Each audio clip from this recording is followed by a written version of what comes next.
First step is for what? To catch a bird. Oh, what is it? What? The animal? The animal that we catched? What's the first step?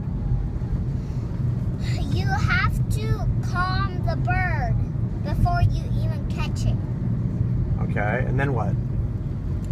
And then you have to go have 5 people or something, or 6 or someone to go around it, and then it won't escape.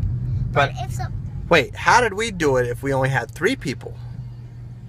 no, we had 4. No, it was me behind the bird, and you and Mom. And the other lady. No, she was in the car. No, she wasn't. She was helping because she said the bird's here. Well, yes, but after it got underneath the car. Okay, so No one. The second step is you have to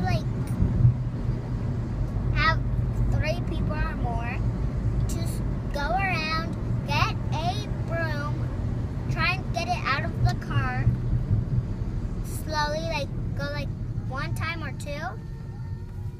Go like that, 1 time or 2, with not the hard part, the soft part, the one that you get the trash with. oh, the sweep part, the brush. Yeah.